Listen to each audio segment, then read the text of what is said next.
Hello, and welcome to Timing is Everything, a program of Care Dimensions. My name is Mary Crow, Director of Professional and Community Education at Care Dimensions, and I am thrilled today to have on as our guest Patrice DePasquale, and she is the Director of Bereavement and Pediatric Palliative Care here at Care Dimensions, and another familiar face, actually, for many who have seen Bob on the program before. So Bob Hagopian, who is our Greater Boston Bereavement Coordinator. So thank you both so much for being on the program today. You're very welcome. Thank you for having us, Mary. Yeah, this is going to be great because a lot of times people, they don't understand really what bereavement means, what bereavement services are available, all of that. So we're going to dive in today and talk about that. So before we do that, let's start by having you guys introduce yourselves and tell us a little bit about yourself. Patrice, why don't you start? Thanks, Mary. And thanks again. We really appreciate you highlighting our programming. My name is Patrice DePasquale, and I am a licensed independent clinical social worker. I've been in the field for about 25 years, actually, and primarily in healthcare settings. And a lot of my work has been with older adults as well as in hospice care. I've been with Care Dimensions as the Director of Bereavement and Pediatric Palliative Care for the past year and a half. And previously, I had been a bereavement counselor here on staff as well. Excellent. And Robert, Bob? Yeah, thank you. Up until a year ago, actually the end of February of 22, I had served as a chaplain in the field on a team that would visit folks in independent living, assisted living, and memory care. And back on February 28th, 22, Patrice hired me as bereavement coordinator in Greater Boston, and I'm very grateful for that. I love my work here, and it's sort of a continuation of what I've been doing.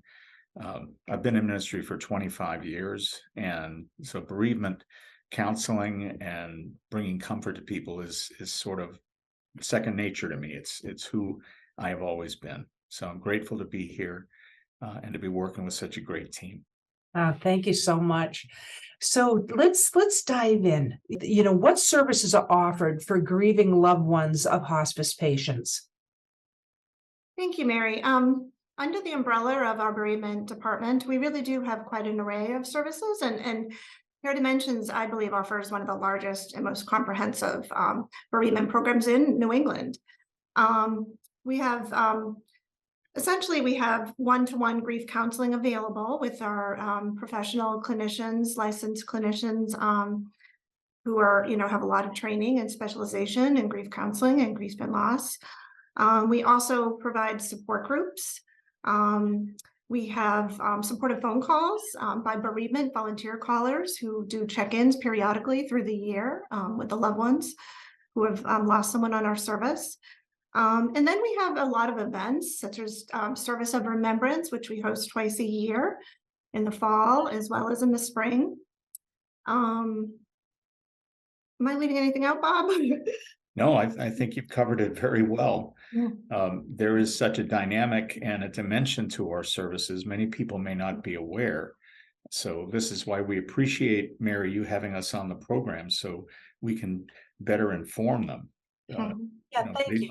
Yeah, and I think it is so important. This is because people, again, they hear the term bereavement, they don't understand. This is such an important piece to the work that you do, and that we do here, certainly through our organization and through hospice care. So I think it's important that people understand that there's this is not just an individual. When someone is dying, somebody that we love so dearly is dying, it's not just about them, is it? It's about everybody that loves and supports them in the process.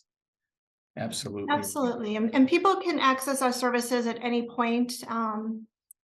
Sometimes people think if they don't call us or they don't access counseling early after the loss, that we're not available, but we really are here for them at any point in time. And sometimes people need that support even long after, right? Because again, there's no such thing as a normal grief period. And I think sometimes people think, oh, it's been too long. No, that's not the way it is. People can really access that on an ongoing basis, like you say, which is wonderful. Mm-hmm. Right. Excellent. Absolutely. So maybe you could talk to a little bit more about, why and how can support groups be of benefit to grieving individuals? Bob has been recently sure. facilitating a lot of our groups, so I think Yeah, that's a thank great you. question, Bob. And thankfully, we're, in answer to the demand out there, we're starting to do these groups in person. Matter of fact, we have some coming up in the greater Boston area this spring, and then again this fall. But I've been doing Mary Beth Grimm and Mary Beth is our administrative assistant in greater Boston. We have been facilitating an in-person group with the Waltham Council on Aging at the Waltham Senior Center. It's part of our community outreach as well, but it's been extremely well received. And I think, as to answer specifically your question, there's nothing like being in the room with other people who are going through similar things or who have gone through them. I've learned from my life that there's no one as good of an expert as a peer, someone who has gone through it. And that doesn't take away from the training and education and experience that all of our counselors have. It's just that sometimes hearing it from another individual who is a layperson, so to speak, means a lot. And we've seen this so many times in the groups we've run, both on Zoom as well as in person. And people make a connection. New friendships are formed. Strength is gained from being in that group. It's a wonderful, beneficial experience to show them that they're not alone, and that what they're going through is very similar to what other people are going through and have gone through, grieving as the human race has since its inception. Right. One thing I'd like to add to that too is that all of our support groups are free of charge and open to anyone in the community who's experienced a loss. And we do have loss-specific groups, Mary, which I think you're aware of, right? Yeah, talk a little bit about that, Patrice, because the groups are very specific. And I think that, sometimes people, and I love that you said that too, Bob, about, listen, everybody's grief journey is different, but there's some shared commonality too, where people can derive that support from one another to reach in. I also I'm a big fan of support groups. And when people, are there, even if they're at different various stages in that process, boy, we acquire tools for our tool belt, right? And in terms of learning from one another and then helping to support people through that. Absolutely. So some of our most well-attended groups are specific to losing a partner or spouse. We also have a loss of parent group that we run periodically through the year, a loss of adult child, and we do have a lot of older adults who've lost adult children, and it's such a difficult thing for them to cope with. So that's a very specific loss. We have a monthly newly bereaved workshop, which maybe Bob can expand upon too, because he's actually facilitating one this afternoon. Great. Yeah. Yeah, the day we're recording this, he'll be hosting one. It's a 2-hour session, and we advertise it on the Care Dimensions website in the grief support tab. And people who have lost a loved one most recently within the past 3 months or so are invited to join. And basically, it's a 2-hour workshop. We're bringing people together.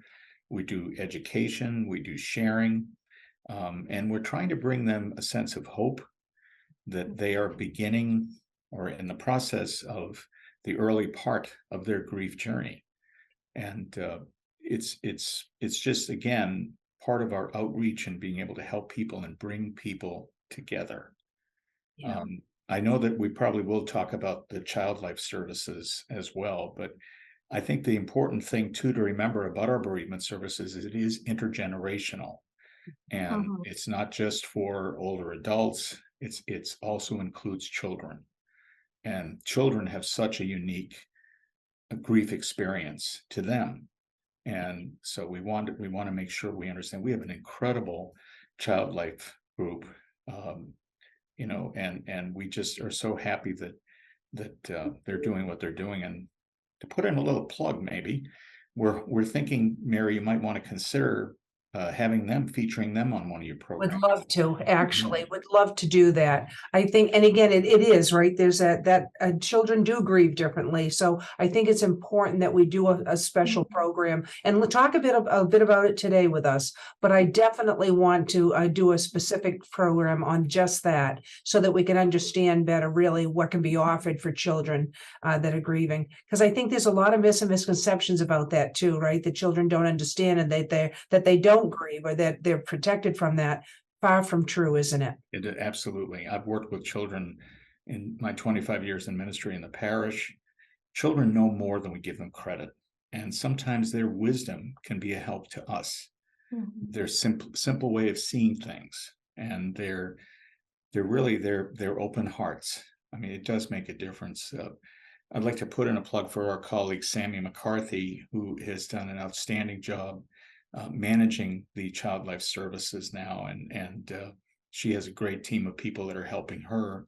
So we hope that Sammy can be on the show too at some point. I think absolutely. she'll bring a lot of good information to your viewers. Our child life specialists, including Sammy, they provide consultation to the parents during while the patients come on hospice as well. And a lot of the patients do have young children. So they do provide a lot of specific ways of how to talk to their children about the disease process as well as the grief and loss. So they actually have their foot in both doors. They're walking with families who are currently on hospice, and they also are doing grief counseling after their loved one passes, as well as we have a pediatric hospice as well. So the pediatric hospice, meaning that the individual who's on hospice is a child. That's a misconception too, isn't it, Patrice? Is that we think that hospice is really for older people, but really death is not a respecter of age, is it? No, in fact, we do see patients across the lifespan here at Care Dimensions, and we really have a very dedicated team of all different disciplines providing that support. And it really can make a difference in the quality of life for unfortunately for young children that have an end of life diagnosis. Obviously, it's a very difficult thing for the whole family. But between our child life specialists, our social workers, chaplains, our bereavement staff, we're here for those families at a very difficult time. Camp Stepping Stones is another piece of our children's programming too. And talk about that. I love Camp Stepping Stones. This has been around for a long time, and I've had the great pleasure of being able to volunteer at Camp Stepping Stones for a number of years. So talk about that. Well, Mary, you've been a longtime supporter, and we thank you. Some people may not realize, but Mary has multiple skills because she carves the wood puzzle that that the families actually paint. Each family, as they enter camp, they actually make a puzzle piece that we put together at our closing ceremony. Camp Stepping Stones is a day of remembrance, as well as a day for families who've lost a loved one, children, their parents, and caregivers to come together and really remember and also commemorate and play and have fun. The beautiful thing about camp is it really helps the children to normalize their grief, that other children are experiencing grief and loss. Sometimes they're sitting in a classroom and maybe they're the only child that has lost a parent, and that can be very isolating. So when they come to camp, we have a lot of therapeutic expressive arts activities that we do throughout the day to commemorate, including the beautiful puzzle piece and the puzzle that you help us with that, Mary. And things like music therapy, pet therapy. We have a nice lunch. Last year we had a rock wall. But there's also activities for the parents. So we actually have almost like mini support groups for the parents during the day while the children are going around to their centers. We have massage therapy. We have a professor from BU Wheelock who comes and talks about how to raise grieving children and things to be mindful of when children are grieving. So it's really a very therapeutic day for everybody who attends, very meaningful for the volunteers as well. So we're really grateful. I agree. And when the kids are with other children, again, who have experienced a lot, that connection, I've seen lifelong friendships be created from this type of experience. Like the connection that the kids can make so quickly, it's amazing. Very Mhm. powerful experience. You know, you Absolutely. talked about how program, in terms of, you talked about some of them are virtual, some of them are in person. So Mhm. can you talk a little bit more about that in terms of like how programming takes place, all of that? Mhm. Well, during the pandemic, it was really amazing that Care Dimensions as a whole really brought Zoom accounts in for folks to be able to offer virtual counseling, as well as our support groups. We really were able to switch them over pretty seamlessly to virtual options. We've continued that on a hybrid model right now.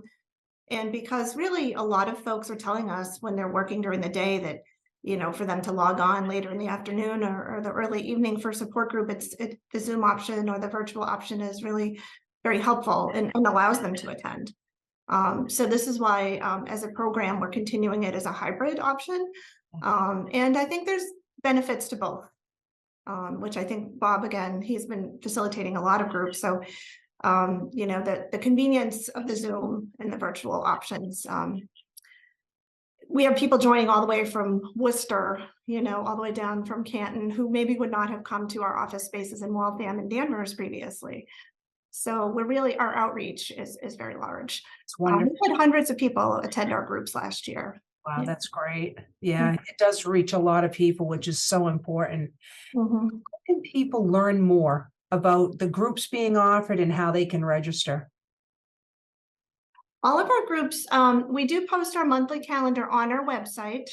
There is a specific grief support page on the website, and folks can actually register very easily online right now by just plugging in their information, and it sends off an email right to us with all of their registration process attached. So they can also call us directly. We have a dedicated grief line. Do you want me to say the number? Yeah, please Oh, do. Please do. our dedicated grief line is 855-774-5100. Okay. 855-774-5100. And we also have a dedicated email, grief@caredimensions.org. And those phone lines, as well as emails, are returned daily during the business day. And we do have a lot of folks who reach out to us for specific resources. Maybe they didn't have a loved one on our service. However, they may have had a loved one pass due to a tragedy, even things like overdoses and suicides and really other difficult losses that they're experiencing in the community. So we are here for everybody who does need some resources, and we really spend a lot of time trying to connect them to appropriate supports. And sometimes they're able to still join in with our support groups as well. So we just want to remind people that we are here for the community for those supports. Which is really wonderful because, again, a lot of times people feel like they have to be on hospice services in order to access support service. Mm-hmm. And we know that that's not true based on what you've told us today. Yeah, absolutely. Like I mentioned, the Waltham group that I'm doing with the Waltham Council on Aging, it's a loss of spouse and partner group.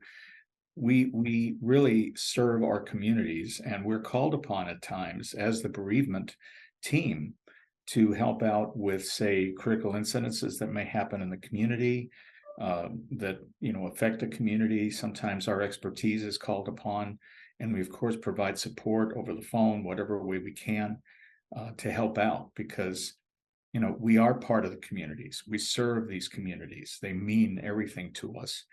And the facilities we serve, the people we see in their own homes, all of these are part of what makes our care so dimensional.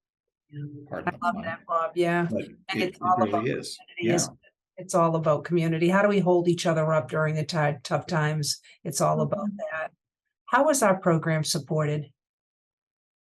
So our program, the bereavement support is part of the hospice benefit. It is included in that hospice benefit for the loved ones of patients who are on our care. However, we are really able to expand the supports that we offer due to generous donors in the community. So we're so grateful for these donors who come forward to support us, foundations that have provided grants, and it just allows us to have more of an outreach to folks and to really continue to deepen the supports that we offer. And that's why we're able to offer, we had over 50 different support groups last year. And, we really are able to expand everything because of those donors. That's wonderful. Mhm. So, we could go, I'm going to tell you, I could talk to you guys all afternoon about this because this is so important. But, I know we're running short on time here, unfortunately. I'm going to tell you the half hour goes by like a nanosecond. But so each of you, like if there's something else that you'd love for the audience to know before we wrap up today, share that gem with us now. Mhm. Sure. You want to go first, Patrice? Sure. I would just say, again, I would just remind people that, grief is very unique to each individual. Everybody does grieve differently. And it can feel isolating at times because of that. I think after a major loss, someone who we truly care about and love, our world has changed forever, because we will always miss them and that place in our heart. However, just to realize that accessing grief support can really make a big difference. Our staff are very open-minded and they really are non-judgmental. They create a very safe space in a confidential setting for folks to just really process. We walk with them through their grief, and we really try to just bear witness to what they're going through, as well as provide coping tips and strategies to help them to adapt. So to just, sometimes people are hesitant because they maybe never had any type of therapy before, or they feel that that's not for them, it's for somebody else. And I understand that. But to just, sometimes when folks come in and they have their first session, it really makes a big difference for them. And they're really, understanding that it really can help them through this process and that they don't need to grieve alone. Nicely said, Patrice. Absolutely. Bob. And if I could, I'd like to leave the folks who are watching this with the reality that grief has no statute of limitations. And that sounds very frightening, but please don't be frightened, because there will always be people like Patrice and myself and our colleagues and that are there to help people get through. And we all do get through it. That is the thing. Grief can ambush us at times years from now. Something could remind us of our loved one. We may see someone that looks like them, or we hear a song that was their favorite song. There's so many different things. We cannot move on from the people we love, but we can move forward, carrying the love and the memories with us. And that's what we help people to do, to equip them to be able to do that. I heard the other day, I was taking a course, and the instructor was talking about how we help change people's perception of their loved ones. When they first lose them, there's sorrow, there's pain. But as time goes by, as they learn better coping methods and they realize that life is still worth living and there's still so many people who love them and care about them, the memories they will have of them will be good, will be positive. They'll be thinking of the wonderful times. They're remembering them for what they shared. And that's what's important. We help people to make that transition. There will always be tears. That will always be, because we love these folks, but we can all get through it together. Thank you so much. I can't thank you both enough for being on the program today. Just beautifully said. And it was so important to get this and very important information out. I want to thank the audience for tuning in to Timing is Everything. And we look forward to you being at our future shows. More than ever, it's your sanctuary. But if you're caring for a loved one with advanced illness, it can feel isolating and worrisome. Care Dimensions can help. As Massachusetts' leading hospice provider, you can count on us for guidance, medical care, and support. We follow all COVID-19 safety precautions to protect you and your family, so you don't have to delay getting the care you need. Visit Care Dimensions online or give us a call.